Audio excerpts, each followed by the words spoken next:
What are we discussing on today's Locked on Diamondbacks podcast? The tough decisions coming up for Torey Lovullo pertaining to the rotation and the bullpen. And recently, there's been some injuries to some rotations around Major League Baseball, discussing the best potential destinations for Jordan Montgomery.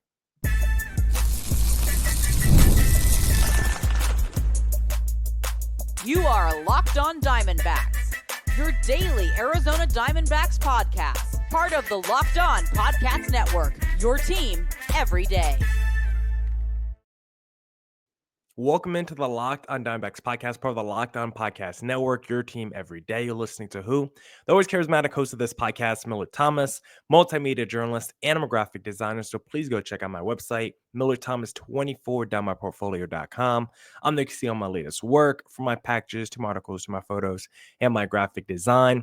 This episode is brought to you by Monarch Money. Take control of your finances with Monarch Money. Use code LOCKEDONMLB at monarchmoney.com for 50% off your first year. On today's Locked on Diamondbacks podcast, we'll discuss the D-backs rotation looking set, some potential Jordan Montgomery destinations because there's been some injuries around baseball, and then we'll discuss some tough decisions for Torey Lovullo pertaining to the rotation and the bullpen. So a jam-packed show for you guys as always. Thank you for making Locked on Diamondbacks your first listen every day. I would not be able to do this podcast without you, my loyal listeners, sharing, subscribing, reviewing, doing all that so I could do this podcast for you. Thank you. It's free. It's available on all platforms, so please continue to tell your friends. And one of those platforms is YouTube. Please hit subscribe to Locked on Diamondbacks on YouTube. But now let's get into the Locked on Diamondbacks podcast, and let's discuss the D-backs rotation, because as we've seen through however many weeks we've been in spring training now, I think we've seen enough. I think we all know what the D-backs rotation has to be, because you look at the potential starters who we all would assume, you ask any D-backs fan, who would you put as your five-man rotation? It would be Burns, Gallen, Kelly, Erod, Fott. I think that would be every D-backs fan's five-man rotation right now based off what we've seen all spring training, because those five guys have looked really good so far for Arizona. Corbin Burns has come in spring training and has immediately dominated against the pack. I mean, he's looked fantastic. He's looked like he's worth the money. Yes, it's spring training, so at the end of the day, I'm not going to go hooting and hollering down the streets of downtown Phoenix because of what our pitchers are doing this spring training. But it is nice to see 13 innings pitched, 17 strikeouts for Corbin Burns, a 1.3 ERA. He's been fantastic this spring training. He's looked like the guy who is getting the most money in D-backs franchise history. So very excited to see him as a potential number one starter. Zach Gallen, he's been really good this spring training as well. I mean, he's at like 5 innings, a couple earned runs, and 8 strikeouts. Like, he's looked really good in terms of putting opposing batters away. You could tell Gallen doesn't care about sequencing or like using the best pitch in, a certain situation. All Gallen cares about right now is what's his velocity looking at on his fastball? What kind of break does he have on his off-speed pitches? Can he locate effectively?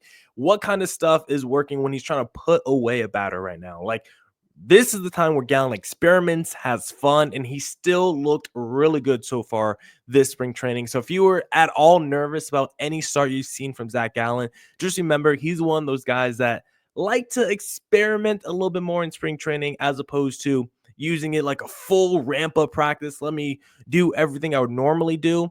He's going to go against the grain and do things he typically wouldn't do in spring training, as opposed to like a Merrill Kelly, where whatever he does in spring training is probably what he's going to do in the regular season. He uses it as like real practice for his habits of what's going to translate now is what's going to translate for me in the regular season.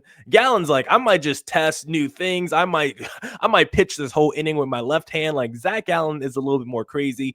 Merrill Kelly is a little bit more conventional. And the biggest thing for him coming out of spring training, he looks healthy. He's given up decent amount of contact, but no really like loud outs, only a couple earned runs all spring training, a 2.3 ERA and 7.2 innings pitched, 6 strikeouts. And these are all numbers from Sunday as well, just so you guys can add. But Merrill Kelly has looked fantastic this spring training. And the biggest thing, He looks good, fully healthy, because the last season dealt with a ton of injuries. And so many people forget, and I have to keep reminding folks, Merrill Kelly was looking dominant through his first few starts of the season last year, then missed many months with injury, came back at the end of last year, and just never really found his footing. But this is a guy, when he's healthy, he's going to be fantastic for Arizona. And so right now, he's already looked really good in spring training. He looks healthy. The top three in the rotation looks really good.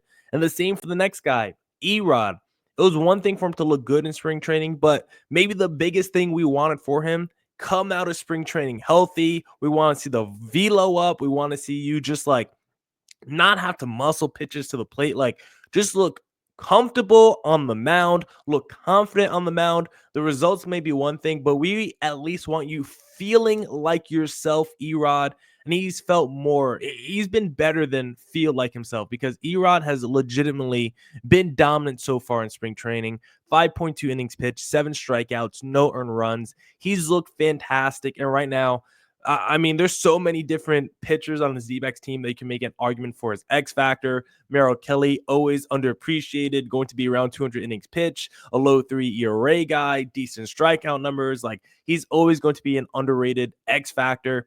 Erod is also an underrated X factor entering this season as the D-backs number 4 starter. He's getting paid a lot of money over the next few seasons, and last year was so overshadowed by how bad Monty was. Erod was not much better, but so far this spring training, he looks fully healthy. The velo is looking solid on his pitches, and he just looks right again, because when Erod is healthy, he can be a front to a mid rotation starter, number 2 or number 3 rotation starter for you in a legit playoff rotation. So Erod, if he's back, he adds a major ceiling to this D-backs rotation. Then Brandon Pfaadt rounding it out, the youngster who has potential for breakout season, potentially in 2025. But the biggest thing for Brandon Pfaadt, I mean, I just made the argument for Merrill Kelly being a swing piece, Erod being a swing piece. Maybe Brandon Pfaadt is the biggest swing piece, because when comparing the D-backs rotation to the rest of the non-Dodgers in the National League, a lot of those teams, the top 4 is fantastic. You look at the Phillies, you look at the Braves, like the D-backs, Phillies, Braves, you could compare and contrast the top 4, make your argument for any one of them. But when you get to that number 5 starter, I think this is where the D-backs can really have an advantage, because if Pfaadt goes out there and has a 3.5, 3.6 ERA, 14 to 15 wins, 180 to 200 innings pitch, like that could be a major swing piece as your number 5 starter in your rotation. And so when I look at this D-back staff right now, I think we know who our top 5 are. And because the D-backs have been committed to a 5-man rotation, that leaves $20 million, or I think it's like $22 million Jordan Montgomery on the outside looking in of the rotation. And it's like, the other 5 guys, they've been crushing it all spring training. They're ready to go right now. Monty's still in the backfield, working his confidence up.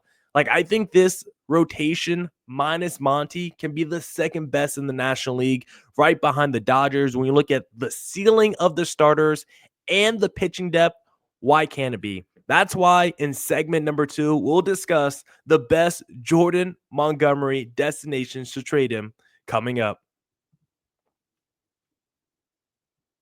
If you are out here and you're trying to manage your money, then I suggest using Monarch Money, because ever check your bank account and wonder, where did all my money go? Between dining out, online shopping, and entertainment, it's easy to lose track. That's where Monarch Money comes in, your personal CFO giving you full visibility and control over your finances. Monarch Money isn't just a budgeting app, it's a complete financial command center. You can track all your accounts, investments, and spending in one place, so you stop just managing your money and start building wealth.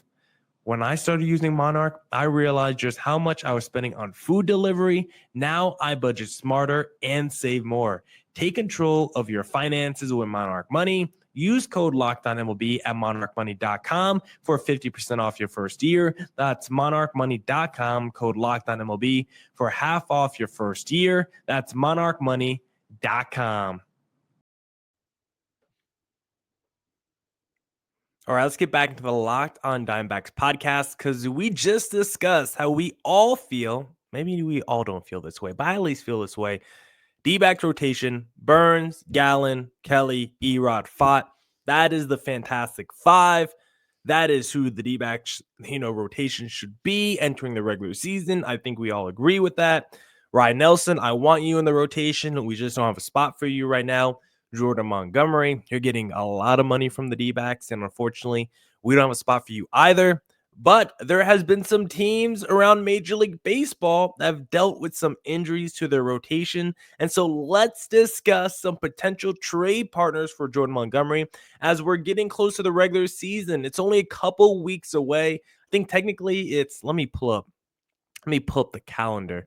I think technically the first game of the season is going to be like the 25th or the 24th, something like that. The first game of the season for the D-backs, I believe, is the 27th, but I think they kick off on Tuesday in Japan for that Dodgers Cubs series. And so there's some teams that need Jordan Montgomery, and we're just a couple weeks away from the regular season. So, if you want to get him in your building, get him a little bit comfortable, acclimated to a new environment, assimilate him into your culture, now would be the time to trade for Monty. Yes, his price tag is a little bit expensive, but again, remember, he is a pending free agent, so he comes off the books at the end of the season. And the first team we have to discuss is a team that's been in the news because their number one starter just underwent, or he's going to undergo Tommy John. I don't know if he got it yet, but Garrett Cole, very sad to see because this Yankees team, I was very in on entering this regular season as a legitimate World Series contender. Of course, they're coming off the World Series where they lost,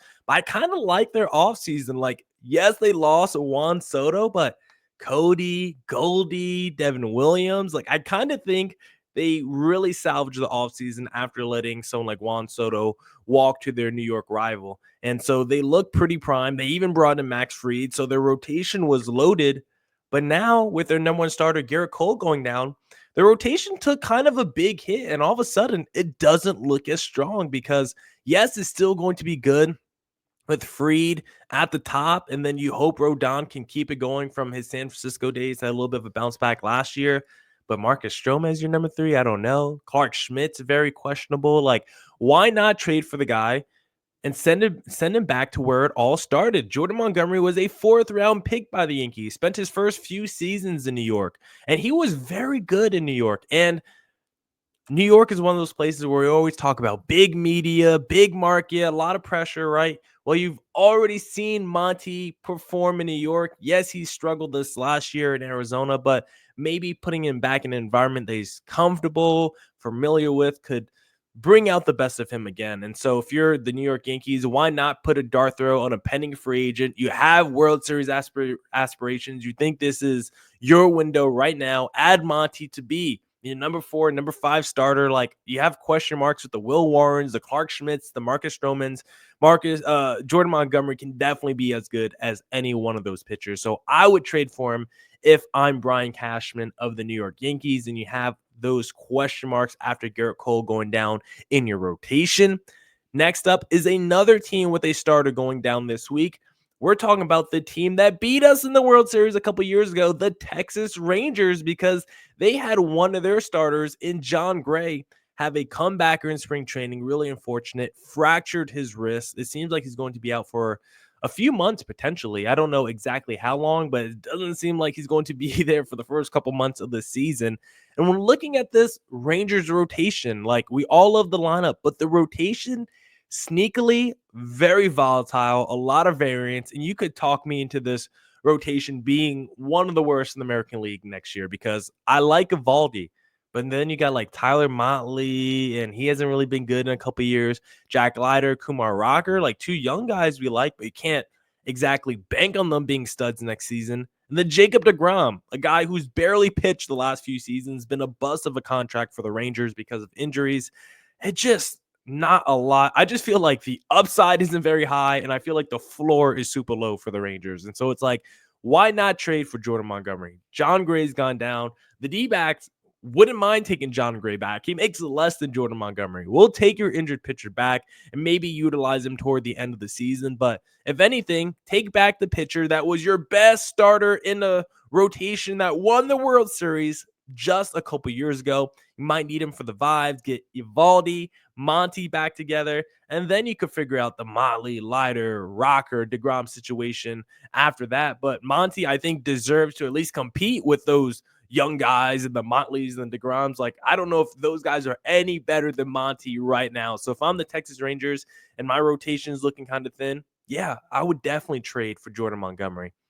And the next team is someone that wants to be competitive. This is a team that typically doesn't go for the big free agents. They have to look at more of those C-tier free agents, those C-tier players in Major League Baseball, just because they're not one of those big market franchises, so they're never going to shell out the money. But for some reason, this offseason, it feels like they want to put together a winner. The Oakland A's, who are playing in Sacramento next season, have done a lot this offseason. They've locked up Lawrence Butler. They went out there and gave Luis Severino the biggest contract in A's franchise history to a free agent. Like, the A's, from their actions, are at least telling you that they want to be competitive this upcoming season. I just don't think they have enough talent to really be. But you add Jordan Montgomery, maybe he could put you over the top. You got Severino, and then the rest of your rotation is like Jeffrey Springs, JP Sears, Mitch Spence, Beto. Like, put Monty out there as a wild card. If Monty's good again, like, he could legitimately be your number 2, number 3 starter. Because you're already kind of bouncing on hopefully a bounce back with Severino. I mean, he already pitched last season with the Mets and was pretty solid, but you kind of need Severino to be the guy that we used to see with the New York Yankees. And if you could get Texas Rangers or New York Yankees Monty as well, if you could get Yankees Monty and Yankees Severino, if you're the Oakland A's, like, that all of a sudden is a decent rotation. Maybe not one good enough to lead you to the World Series, but maybe you could get frisky and dance around the wild card. And so if I'm the Oakland A's, and all your actions this offseason has shown us that you at least want to be somewhat competitive this upcoming season, why not trade for Jordan Montgomery, a guy who's been a frontline starter, a guy who's undervalued right now? I think you should do it if you're Oakland. Then the final team that I think should be interested, but I just think they're probably lower on my ranking. I think those 3 teams I just named, the Yankees, Rangers, and A's, all have legitimate cases to trade for Monty. This other one is more of an honorable mention. But I think the Atlanta Braves, I think there's some real variance and volatility to their rotation this upcoming season, because I look at their rotation. You could tell me they're going to have a top 3 rotation in the National League, better than the D-backs. You could also tell me Chris Sale had an outlier year with his health, and then last season, because they put so much on his plate, it's actually going to affect his 2025 year. They lost Max Fried. They lost Charlie Morton. Spencer Strider, yes, he's ahead of schedule. Looks like he's going to be making his return soon, but it's still his first year coming off Tommy John surgery. And so there are just a lot of question marks in the Braves rotation. And so it's like, why not trade for Monty to be like your number 5 starter, extra depth piece, just in case you have any injuries to your rotation? At least you would have a professional with some legitimate upside if you traded for Jordan Montgomery. So I think those are teams that have realistic reasons and cases for trading for Jordan Montgomery, because we know the D-backs, as we discussed just a second ago, their rotation seems to be pretty locked in. So Monty, we wanted you to have a good 2024 season. It did not happen, but maybe in 2025 you could help out another ball club. Now we'll discuss some tough decisions for Torey Lovullo when it comes to opening day and who should be the closer. We'll discuss that in segment number 3.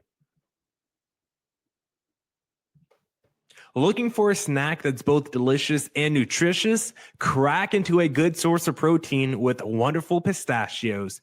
Wonderful Pistachios is one of the highest protein nuts. Each 1 ounce serving has 6 grams of protein, giving you over 10% of your daily value. Plus, they're packed with fiber and better for you unsaturated fats to help keep you feeling fuller longer. My favorite Wonderful Pistachios I actually have right here. Sorry to the audio listeners only. You're going to have to go to YouTube for this one, because right next to me, I got 3 of my favorite flavors here. And this is what is great about Wonderful Pistachios. Unsalted right here, no shell. chili roasted, no shell. And then this one is roasted and salted with the shell. The great thing about Wonderful Pistachios is the variety. You could get salted, unsalted, with shell, no shell, get a little kick to it if you wanted to. No matter what flavor you want, they have a variety and a profile that fits just for you. So please go get yourself some Wonderful Pistachios, get snacking and get cracking with the snack that packs a protein punch. Visit wonderfulpistachios.com to learn more.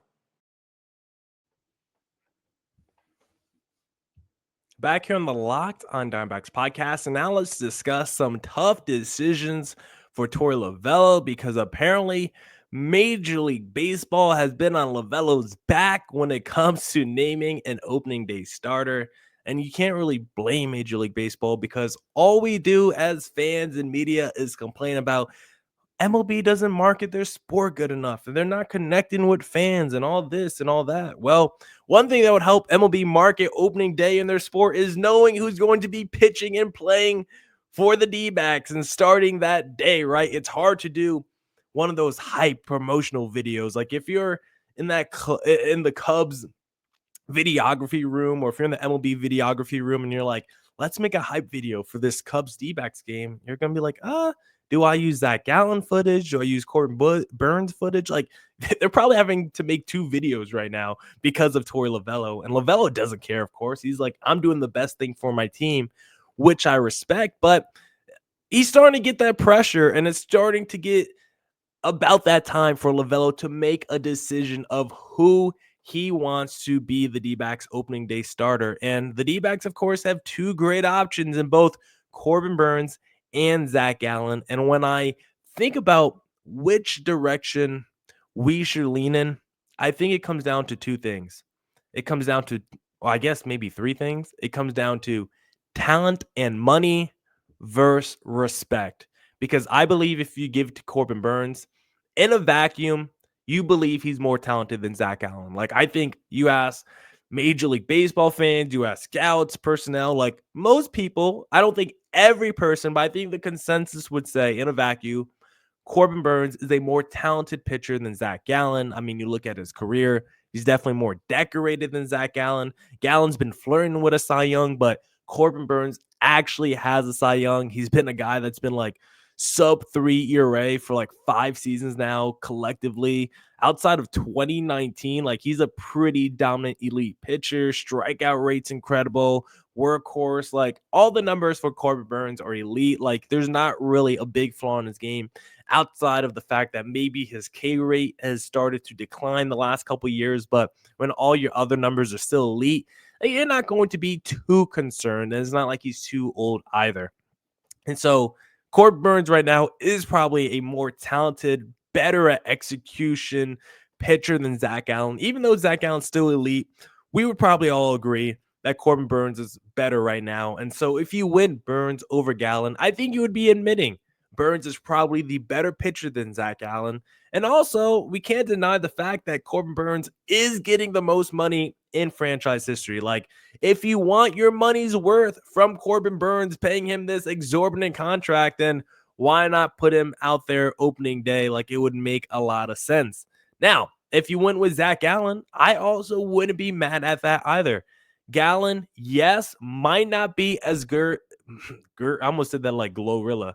Gallen, yes, might not be as good as Corbin Burns, but he is an ace himself. And more importantly, he's been the D-backs ace the last few years. And if Torey wanted to reward the guy who has been here as the commander of the rotation, that would be fine with me. We know Torey Lovullo is a player's manager, and that is something he would do. Go with the respect, the fact that Gallen's been here, boots on the ground.